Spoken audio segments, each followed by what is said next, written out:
Fragments of the Ageless is the fifth full-length album from Skeletal Remains, a death metal band that formed in Whittier, California, and has been, we've kind of seen their escalation in the last 10 or so years from a relatively unknown but appreciated underground death metal band to one that's now on a pretty major label and putting out some of the better records of the last several years in terms of straightforward, solid United States style death metal. In general, they were better known for kind of a more of a asphyx or pestilence-esque sound, thanks to the vocalist style early on, and you could tell that they sort of worked in what I'd seen as influences from like earlier Gorguts, kind of the classic pre-1993 death metal style up to that point. They were kind of known for having some thrash in there too, and that kind of came to a head back in 2018, the peak to that first era and kind of the high standard that they'd finally met with Devouring Mortality.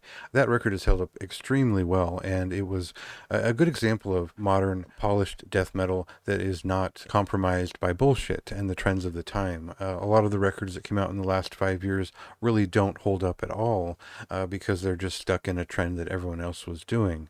And I find that for me, Skeletal Remains sits on the shelf. They are what they are, and it's always a solid thing to return to, even if you can kind of point out who they sound like. And at that point on Devouring Mortality, it was like this prime combination where it was a bit of like Pestilence and Morbid Angel, but also a bit of Demolition Hammer. So there was this thrashing aspect to it that was pretty exciting.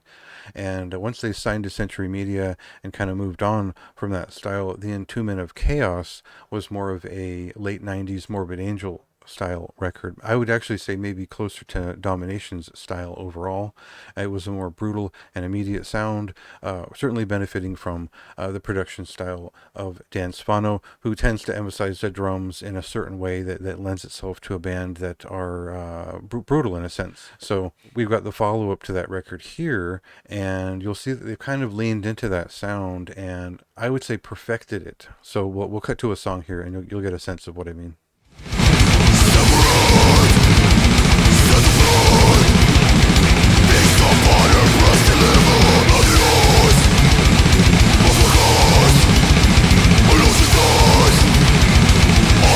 So for this record, they've added in the rhythm section of Enigmatum, Portland area death kind of progressive or technical death metal band, however you'd see it, and that extra level of finesse and solidarity between those two musicians adds a little bit of extra flair to this record, which otherwise focuses on the interplay between the two guitarists. It adds in a lot more solos, and I think the emphasis that they've made in terms of promoting the album was that this is a record that is about songs, and I think you can kind of feel that in the singles and if you watch like the music videos for it, but really it comes down to more of a consistent album that creates an experience that is classic in feel, and I would say that still lines up very much with the Eric Rutan era of Morbid Angel. Now, it doesn't focus on pure, exaggerated, polyrhythmic separation of tones so much as it creates something more brutal and immediate from that.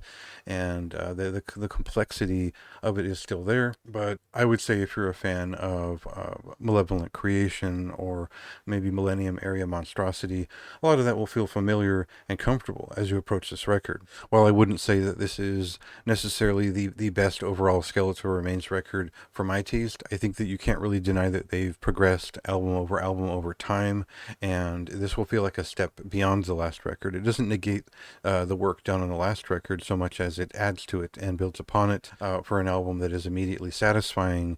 It checks all the boxes in terms of the everything from the production values to the aesthetics to the content of the songs. They're still cutting solos, they're still writing complex rhythm guitar interplay. It's all about the riffs still, and the vocals have gotten more guttural, and the album is just altogether hitting harder, and so it feels different but also an extension of the self that it developed more recently. And so I would still say that Devouring Mortality is still kind of my favorite Skeletal Remains album overall. I can't deny that it's already a couple of steps beyond that point. You can't deny that they're getting better with each record, and really I couldn't walk away from this not praising it for being solid aggressive, brutal death metal, and in a classic style. I don't mean literally brutal, but the sense that this is an attack. If old school death metal was all about brutality, and more than people remember, it wasn't just mid-paced flopping around or in hardcore riffs. So, just a tangent of my own, I think this is a fantastic record. It is one of the best of March and one worth talking about. So, if you haven't checked it out yet, I would say go for it. I can't imagine too many people missed it, but this is a band I think you should take seriously, even if they are popular. And I think there's no reason not to chase them down this rabbit hole, because it just kind of gets better with each record.